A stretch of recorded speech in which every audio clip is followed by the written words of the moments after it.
Hi everyone, and welcome back again to my channel. Today, as the title suggests, I want to talk to you about, will you pay? Will you pay? That's the big question.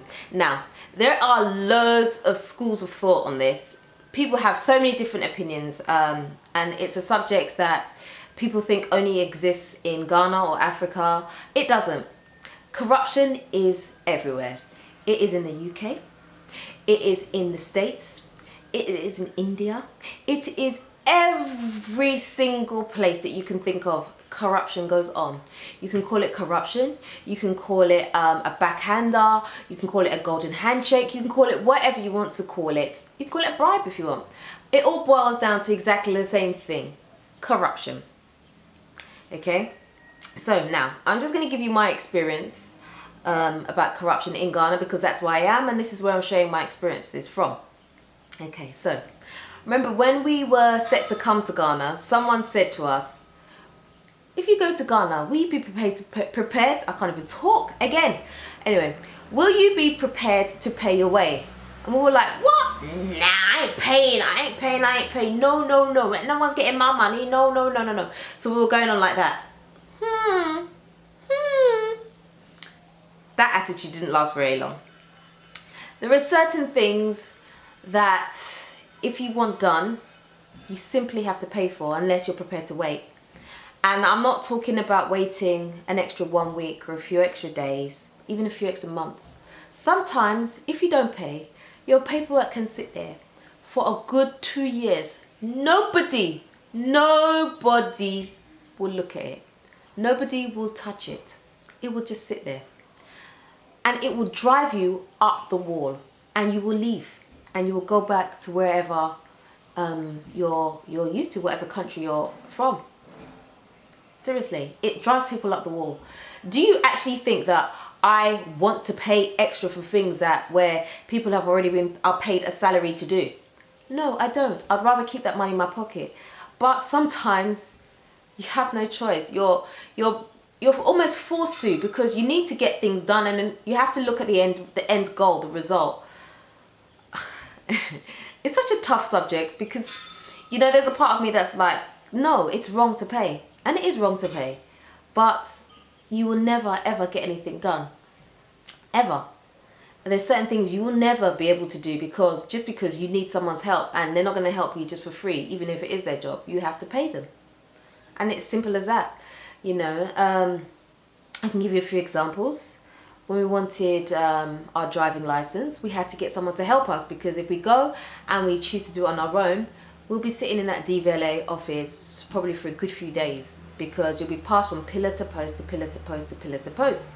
You know what everybody wants, and you could do it that way if you have the time and the energy, and you can be bothered to sit out in the heat and go through all the channels and be sent back and forth like a tennis ball. You can do that, or you can pay someone and you can sit in a DVLA office for a day and get your paperwork, get your results. You're out of there, bang, it's done. But you've obviously had to pay more for it. Another one is now there are different types. Don't get me wrong. Now, there are situations where you have to pay in order for something to be sped up. Any form of paperwork, land documents, passport issues, anything basically, registering a company, anything like that.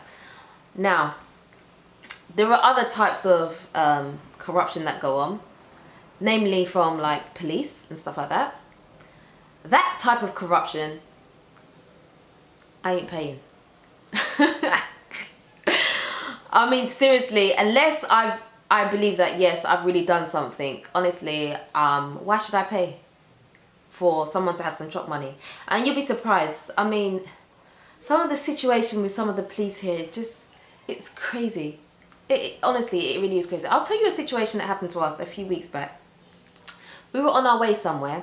We were driving, we were on a roundabout, and what happened was a police car, roundabouts here, Ghanaians don't know how to use roundabout, by the way, so you're better off letting one car go at a time on a roundabout, because if 2 lanes on a roundabout, it's a huge risk there you're taking right there. It's a huge risk. I'm sorry if you're Ghanaian and you're watching this and you're insulted, but it is the truth. You don't know how to use a roundabout. Countless times I've been on a roundabout and it's every man for themselves. Just don't get in someone else's way, whether it's your right of way or not. There's no such thing as right of way anyway in Ghana here, really, to be honest with you. I'm just being real.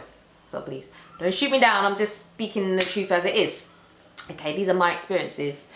Yeah, anyway, back to the story. We're on the roundabout, we're driving, and we see there's some flashing lights going on behind us, police car.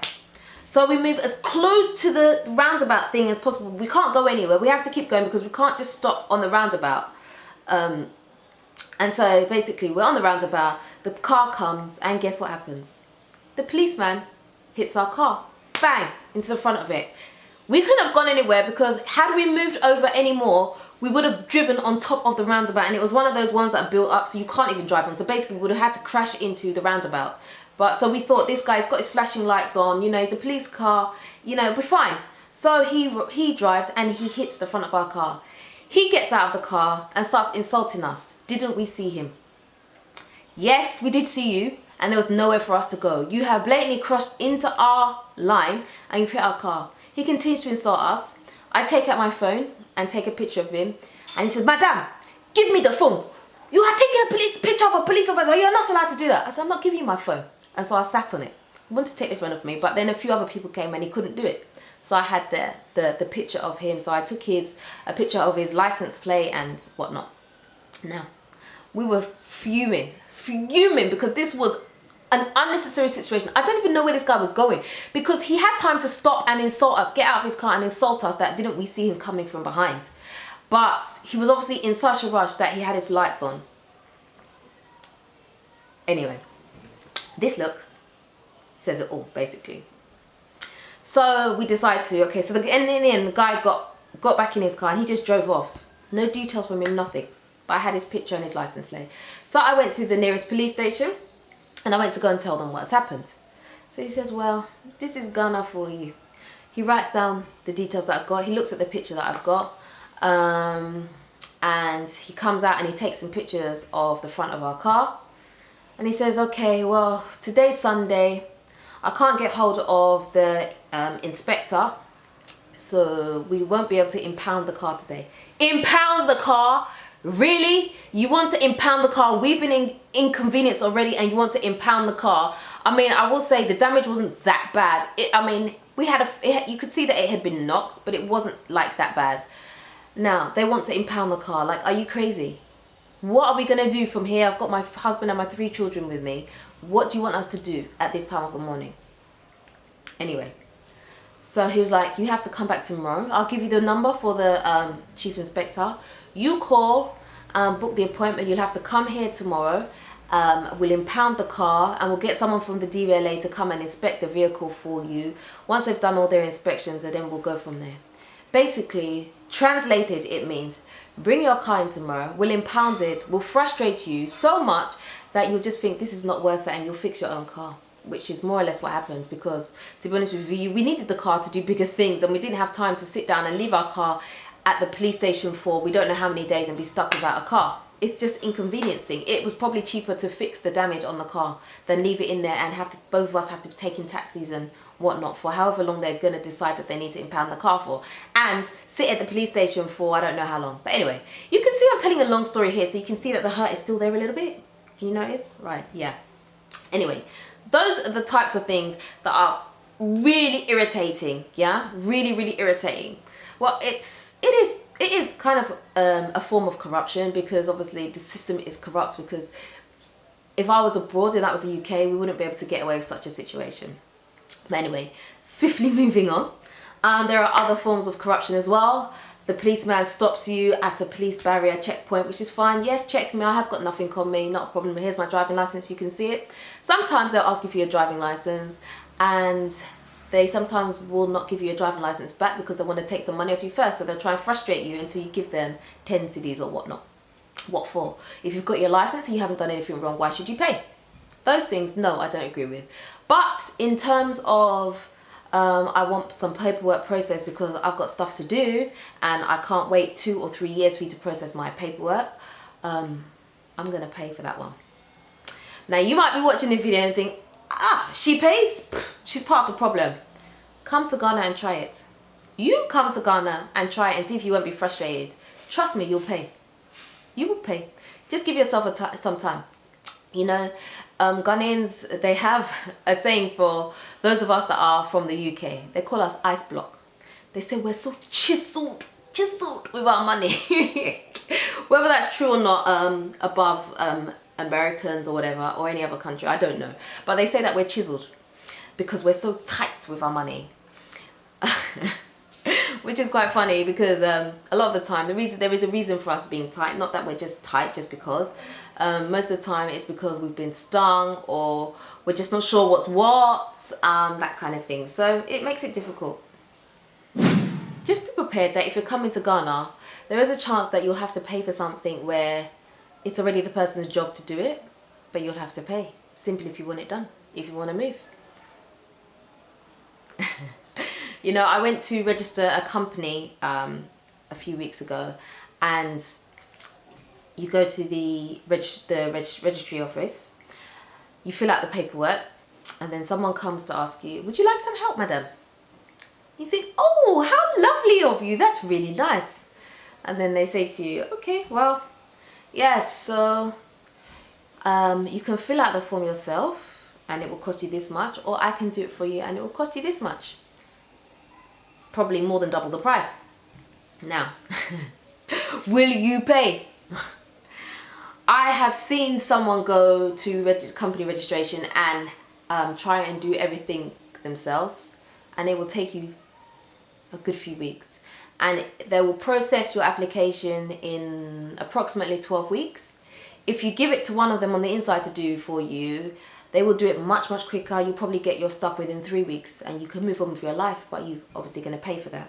Now, my thoughts on this situation is that, well, sometimes it's for a greater good. You just got to swallow that cost and do it, because once you've done what you've done, once you've registered your company and everything is up and running, you're not going to be thinking about, oh gosh, the extra 700 cedis or 500 or whatever it is that you paid in order to get this paperwork. You're just going to be moving on with your life. Whereas, my earring fell off, just in case you were wondering. Anyway, whereas if you decide not to pay, you can bet your bottom dollar that you will be going to that registry office a good few times.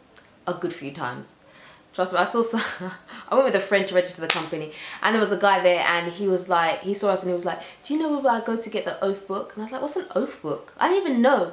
When you're registering a limited liability company, you need to have some sort of stamp, an oath stamp for something, and I have no idea what it's for or what it is or what it does or how it works or whatever, but you need this stamp.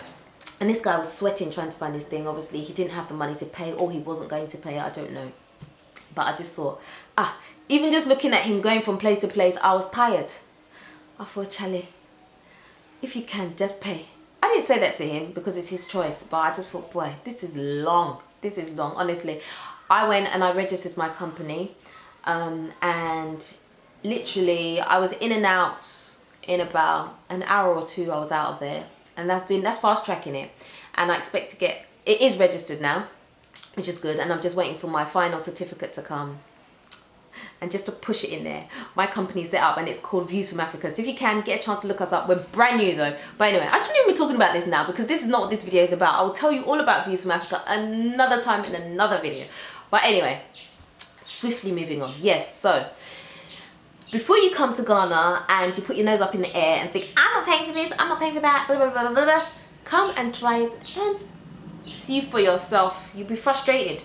There are certain things I don't agree to pay with, no, and there are certain things I will not pay for, just because why should I? And then certain things when it comes to paperwork, those kind of things, yes, I will pay, probably because my time is worth more than the money that it's going to cost me to do it. So you look at it like that. But anyway, I'm going to stop talking now because I thought this video is going to be 5 minutes and it's turned out to be a lot longer than that.